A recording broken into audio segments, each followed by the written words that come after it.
and Assalamualaikum dear friends and friends. This is Adil Azaz Ahmad. Once again आप लोगों की खिदमत में हाजिर हैं. Dear friends, आज की शॉर्ट लेक्चर में हम बहुत ही सिंपल और आसान सा और बहुत ही इंपॉर्टेंट टॉपिक आप लोगों के साथ शेयर कर रहा हूँ. Dear friends, आज की शॉर्ट लेक्चर में हम किंगडम एनिमलिया का लेक्चर नंबर 9 रिकॉर्ड करते हैं, जो है फाइलम इकाइनोडर्मेटा. इस शॉर्ट लेक्चर में हम इकाइनोडर्मेटा का introduction, general characters, structure and उसकी जो है इकोनॉमिकल इंपॉर्टेंस आप लोगों के साथ शेयर कर रहा हूं. डेयर स्टूडेंट्स, अगर वाकई आप लोग चाहते हैं कि इस मुख्तसर सा इंपॉर्टेंट सा इंटरेस्टिंग सा टॉपिक क्लियर करें तो हमारे साथ लास्ट तक रहे. आई होप आप लोगों को इस शॉर्ट लेक्चर से बहुत कुछ सीखने को मिलेगा. तो चलो स्टार्ट करते हैं. डियर स्टूडेंट्स, लफ्ज इकाइनोडर्मेटा. जिस स्टूडेंट्स को इकाइनोडर्मेटा का लफ्ज का पता चला तो उसको पूरा टॉपिक जो है बहुत ही इजी लगेगा, बहुत ही आसान लगेगा. इकाइनोडर्मेटा जो है, लफ्ज इकाइनोडर्मेटा दो ग्रीक वर्ड्स का कंपोजिशन है, यानी दो ग्रीक वर्ड से बना हुआ है. एक है इकाइनो, एक है डर्मेटा. इकाइनो का मतलब इकाइनस से निकला हुआ है, ग्रीक वर्ड इकाइनस से निकला हुआ है, जिसका मतलब spine. Spine, S P I N E, spine means कांटे, कांटेदार. एंड डर्मेटा का मतलब स्किन, यानी ऐसा एनिमल्स जिसकी स्किन के ऊपर स्पाइन्स मौजूद हो, यानी कांटे मौजूद हो छोटे छोटे से, इस तरह एनिमल्स को क्या कहते हैं? इकाइनोडर्मेटा कहते हैं. बहुत ही सिंपल है, क्लियर हुआ कि भाई इकाइनोडर्मेटा उस एनिमल्स को कहते हैं जिसकी स्किन के ऊपर जो है छोटे छोटे जो है कांटे मौजूद है, स्पाइन मौजूद हो. लफ्ज से जाहिर. इंट्रोडक्शन की तरफ आते हैं. इंट्रोडक्शन, स्पाइनी कांटेदार, स्किन यानी जल्द, स्किन को कहते हैं एनिमल्स, ऐसे एनिमल्स जिसकी वो स्किन के ऊपर कांटे मौजूद हो. दूसरा, कहां पे मौजूद है? इन मेरीन. ये तमाम के तमाम इकाइनोडर्मेटा जो है अक्सर मोस्टली कहां मौजूद है? मेरीन है. वेल डेवलप्ड ऑर्गन सिस्टम इसके अंदर मौजूद है. वेल डेवलप्ड यानी डाइजेस्टिव सिस्टम वेल डेवलप है इसके अंदर, लेकिन इसके अंदर नर्वस सिस्टम जो है वेल डेवलप नहीं है. दूसरा, ये मौजूद है बॉटम ऑफ सी. अक्सर कहां पे मौजूद है? बॉटम ऑफ सी के अंदर जो है मौजूद है, नीचे मौजूद है. Name given in 1847. इसको नाम दिया कब? 1847 में बाय ल्यूकर्ड ने दिया. नाम किसने दिया? ल्यूकर्ड ने दिया. कब दिया? 1847 को इकाइनोडर्मेटा का लफ्ज ल्यूकर्ड ने दिया. और ये स्लो मूविंग कर रहा है, ये फास्ट मूविंग नहीं कर सकता, ये स्लो ही मूविंग कर रहा है. तो ये छोटा सा इंट्रोडक्शन है. इसका वजह से बस आपने ये दिमाग में रखना है, इकाइनोडर्मेटा ऐसा एनिमल्स है या ऐसा फाइलम है जिसकी स्किन के ऊपर छोटे से जो यानी कांटे मौजूद हो और ये स्लो मूवमेंट करता है. ये मेरीन वाटर में रहता है. जनरल कैरेक्टर्स की तरफ आते हैं. दिस बहुत इंपॉर्टेंट है. आप लोग देखते रहे, सुनते रहे, लिखते रहे, बस खुद ब खुद क्लियर हो जाएगा. कोई मुश्किल चीज है नहीं, सिर्फ फोकस करें. General characters can habit, freely living मौजूद है. सब आर अटैच, यानी ये वाटर के अंदर, मेरीन वाटर के अंदर कुछ फ्रीली मौजूद है, मूवमेंट कर रहा है, कुछ जो है अटैच है, रॉक्स चीजों के साथ जो है नीचे अटैच है. हिबिटेट मौजूद कहां पे? आर मेरीन, तमाम के तमाम मेरीन में मौजूद है, मेरीन वाटर के अंदर मौजूद है और इसकी बॉटम में मौजूद है. बॉडी सिमेट्री इसका क्या है डिस्टेंस? ये बहुत इंपॉर्टेंट पॉइंट है. अगर क्वेश्चन है कि इकाइनोडर्मेटा का जो बॉडी सिमेट्री है वो कैसे है, तो आप बता सकते हैं कि इसका लार्वा जो स्टेज है, अगर छोटा सा बच्चा है, लार्वा स्टेज है, तो उस टाइम उसका बॉडी सिमेट्री बायलेटरल है. डिस्टेंस नोट करें. इकाइनोडर्मेटा का जब उसका बच्चा यानी लार्वा का जो बॉडी सिमेट्री है वो बायलेटरल है. अब उसका एडल्ट जो है अगर वो बड़ा हो जाते हैं तो वो रेडियल सिमेट्री है, रेडियल है. अब बायलेटरल रेडियल आप लोगों को समझ नहीं आएगा जो नए हैं, जो डायरेक्ट वीडियो के पास आ जाते हैं तो कंफ्यूज हो जाते हैं कि भाई बायलेटरल क्या है, रेडियल सिमेट्री क्या है. ये इस पर हम लोगों ने बहुत डिटेल से बात की है. बायलेटरल वो है कि वो एनिमल्स जब आप उसको एक प्लेन से काटोगे, एक प्लेन से काटेंगे तो उसका दो इक्वल यानी दो मिरर इमेज आएगा, दो इक्वल पार्ट्स आएगा. पॉसिबल ह्यूमन बीइंग का अगर आप यहां से एक प्लेन से काटे तो दो इक्वल आ जाते हैं.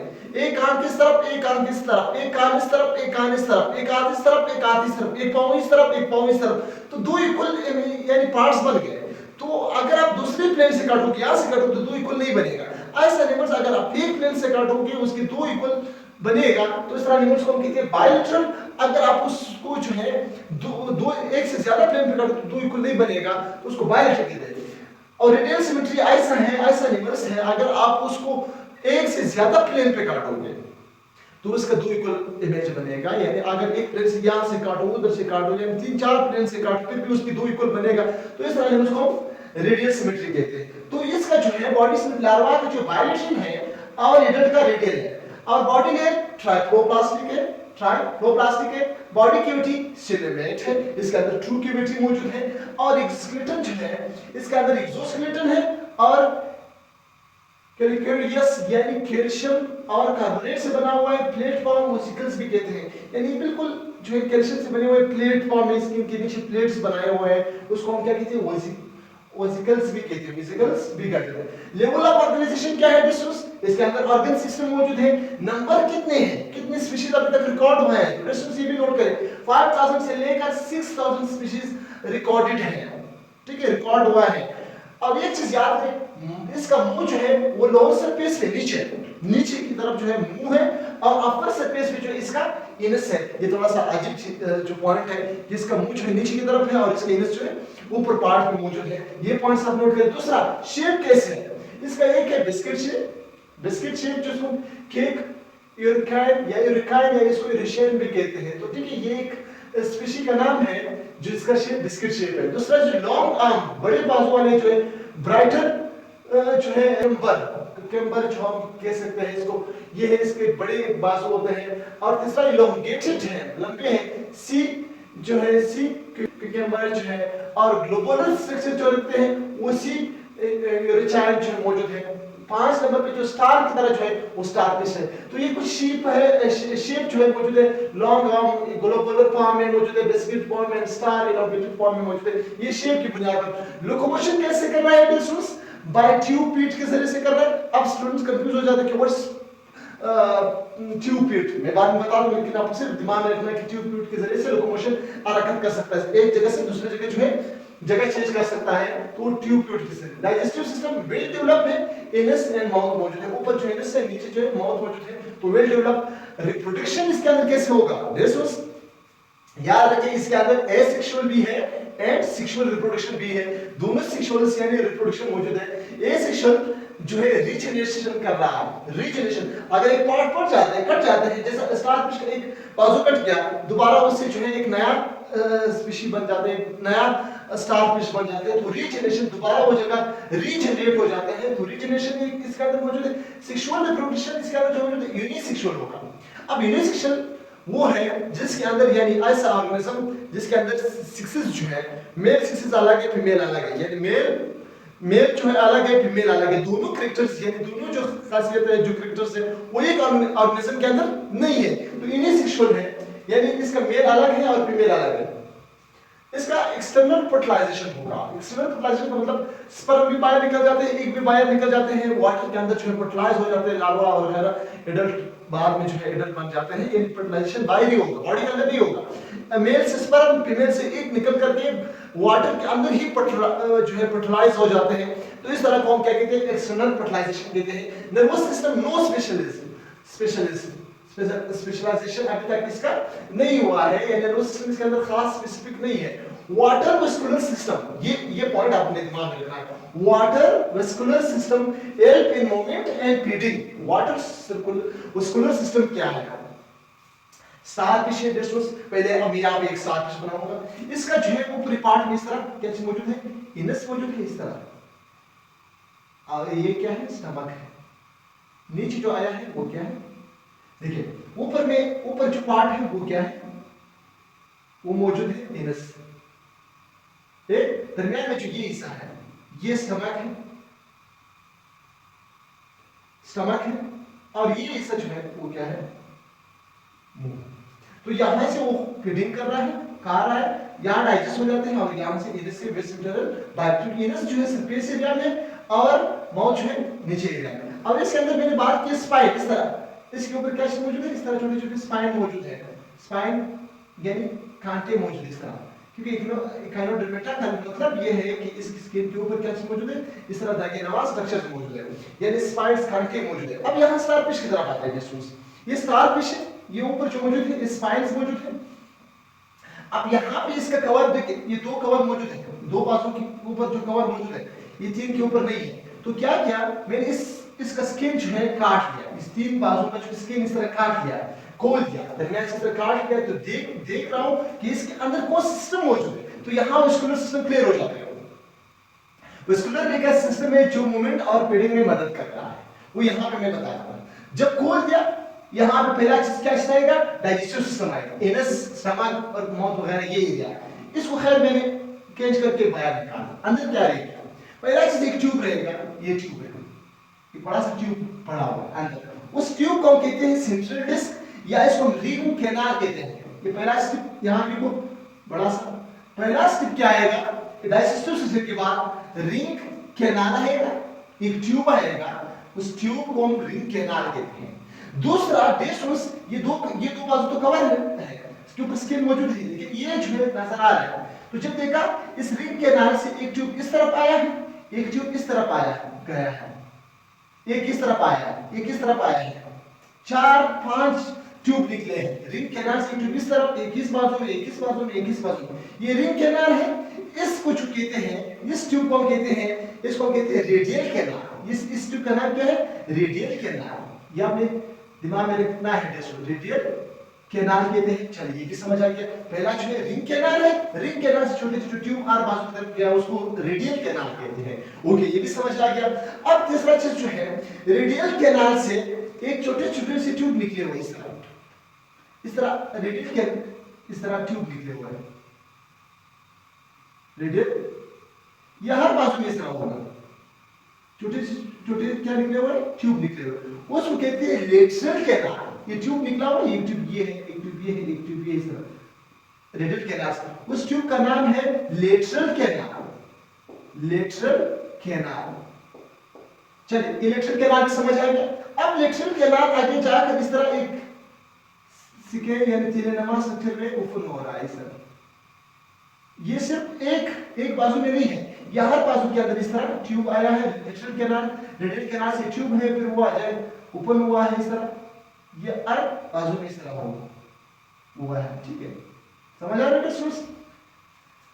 ये रिंग कैनाल है, रिंग कैनाल से रेडियल कैनाल गया है, रेडियल कैनाल से एक छोटे छोटे ट्यूब निकले हुए, उसको लेटरल कैनाल कहते हैं। लेटरल कैनाल से जो छोटे छोटे थैले निकले हुए उसको इम्प्यूलिया कहते हैं। देखिए लेटरल कैनाल से जो निकले हुए ये थैला, इस थैले का नाम क्या है, इसको हम कहते हैं इम्प्यूला। इम्प्यूला मैंने लिखा है इम्प्यूला, इसको क्या कहते हैं, इम्प्यूला। अब इम्प्यूला जो है, देखिए इस रिंग कैनाल में वाटर आ जाते हैं, ये फिर लेटरल कैनाल में, रेडियल कैनाल में, फिर रेडियल कैनाल से लेटरल कैनाल में, फिर लेटरल कैनाल से इम्प्यूलिया में। इम्प्यूलिया जो कंस्ट्रिक्ट हो जाते हैं और उससे क्या चीज निकल जाते हैं, वहां से जो है ट्यूब निकल जाते हैं। उस ट्यूब का क्या नाम है, उसको हम कहते हैं, यहाँ पे मैंने लिखा हुआ ट्यूब पिट। ट्यूब पिट निकल जाता है, ट्यूब पिट के जरिए से फिर वो क्या कहते हैं, मूवमेंट करना है। यहाँ तक समझ आया प्रोसेस? ये है रेडियल कैनाल, लेटरल कैनाल। लेकिन क्वेश्चन ये है कि इस रिंग कैनाल में पानी कहां से आएगा, कहां से आएगा? लेकिन ये यहाँ पे एक ट्यूब है, बाहर की तरफ एक बड़ा सा ट्यूब है, इस तरह ट्यूब है बाहर की तरफ है, फिर इस रिंग कैनाल में ओपन हुआ है। इस ट्यूब का ओपन को क्या कहते हैं, ओपनिंग को क्या कहते हैं, इसको कहते हैं मॉडलिंग पोराइड्स। इस ट्यूब ओपनिंग को क्या कहते हैं, ये मैं यहाँ लिखता हूँ सुराख। इस सुराख को क्या कहते हैं, इसको कहते हैं मेडरी पोराइड्स नाम। और इस ट्यूब को क्या कहते हैं, इस ट्यूब को कहते हैं स्टोन कैनाल। तो देखिए मोडली पोराइड से वाटर निकल आ जाते हैं स्टोन कैनाल में, स्टोन कैनाल से फिर रिंग कैनाल में चले जाते हैं, ये रिंग कैनाल में आ गया, फिर रिंग कैनाल से जो है रेडियल कैनाल की तरफ चले जाते हैं, हर रेडियल कैनाल की तरफ वाटर चले गए, 5वें रेडियल कैनाल की तरफ, फिर उसमें जो है हर रिंग में लेटरल कैनाल है, लेटरल कैनाल में चले जाते हैं, फिर लेटरल कैनाल से जो है इस ट्यूब में आ जाते हैं। इस ट्यूब को क्या कहते हैं, इसको इम्प्यूला कहते हैं। अब इम्प्यूला जाकर वो जब पानी पहुंचता है तो वो कंस्ट्रिक्ट हो जाता है, जब कंस्ट्रिक्ट होगा तो वो पानी कहाँ चले जाते हैं, वो ट्यूब पिट में चले जाते हैं। थोड़ा सा मैं इस एरिया को थोड़ा सा जूम करूं ताकि आप लोगों की ये चीज क्लियर हो जाती है, फिर कंफ्यूज कभी नहीं होगी। इस इम्प्यूला को मैंने जूम किया, यहां से निकाल दिया, तो असल में इसका स्ट्रक्चर ऐसा है।